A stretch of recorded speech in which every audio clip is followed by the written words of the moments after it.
இருந்தாரு.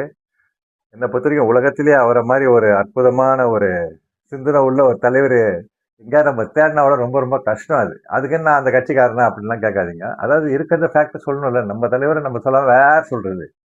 அப்போ வந்து டாக்டர் கலைஞர் இருந்தாரு. திரு கருணாநிதி அவர்கள் இறந்துட்டாரு பாவம். அவர் வந்து என்ன பண்ணாரு அப்படின்னா, உடனே வந்து ஆம்புலன்ஸ் வசதி எல்லாம் வந்து அவர் ஏற்படுத்தி கொடுத்தாரு.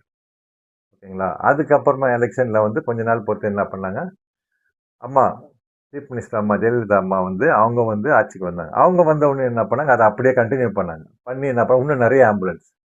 அதுக்கு 108ன்னு ஒரு நம்பர் எல்லாம் குடுத்து, இப்ப பார்த்தீங்கன்னா 108ன்னு நம்ம கால் பண்ணா எங்க பார்த்தாலும் ஆம்புலன்ஸ் வருது. அர்ஜென்ட்டுக்கு கூப்பிட்டா எந்த சந்து பொந்துலயாச்சும் வந்துருது. பைக்குக்கும் கூட வருது 108 போட்டு. அற்புதம் இல்லைங்களா? அதனால இது ரவிதான் சொன்னாரு அப்படின்லாம் சொல்லிட்டு யாரும் சொல்ல மாட்டாங்க. நான் தான் ரவி. உலக அமைதி காப்பாளர், வேர்ல்டு பீஸ் மேக்கர், யோகா ஆசிரியர். இது கருத்து என்னுடையது. ஆனா வந்து இதை யார் பண்ண முடியும்? நான் பண்ண முடியுங்களா சொல்லுங்க. என் பைக்லயே எடுத்துன்னு போய் உடனே யாரையாவது ஒரு பேஷண்ட் எடுத்துட்டு போய் ஹாஸ்பிட்டல்ல விடலாம். ஆனா அரசு கிட்ட தான் அந்த நிதி இருக்கு. அந்த நிதி வந்து மக்கள் எல்லாரும் கொடுத்த வரி. அந்த வரிய வந்து என்னென்ன விஷயத்துக்கு பயன்படுத்தலாம்னு சொல்லிட்டு அரசு வந்து நிர்ணயிக்க யோசனை பண்ணும். அரசுல இருக்கிற வந்து அந்த அதிகாரம் கையில வச்சிருக்கிற அந்த மந்திரிகளுக்கும் முதல் மந்திரிகளுக்கும் வந்து அவங்களுக்கு ஒரு யோசனை இருக்கும். அதை தான் அவங்க பண்ணிட்டு இருப்பாங்க.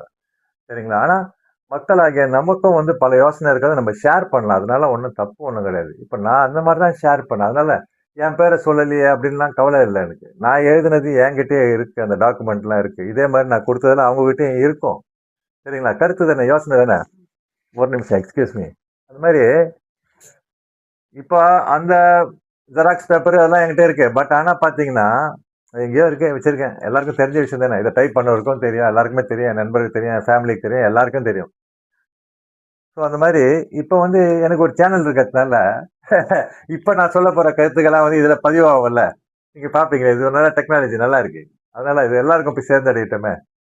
அதனால இப்ப எலெக்ஷன்ல நிக்கிற அத்தனை மினிஸ்டர்ஸ், எம்எல்ஏஸ், புதுசா வரவங்க, பழசா இருந்தவங்க எல்லாருமே வந்து கூட இதை பார்ப்பாங்க. நல்ல விஷயங்கள் சொல்ல வரேன் பாருங்க. இப்ப ஆம்புலன்ஸை பத்தி சொன்ன ஆம்புலன்ஸ் வந்துச்சுங்களா?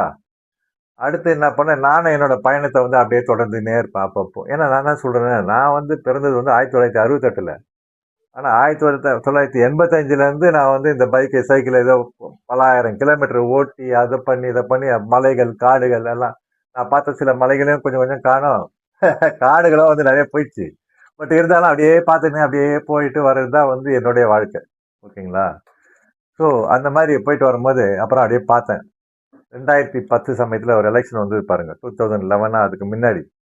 அந்த பீரியட்ல என்ன பண்ணேன், அதே மாதிரி ஒரு பயணம் ஒன்று, நல்ல பெரிய பயணம் ஒன்று பண்ணிட்டு வரும்போது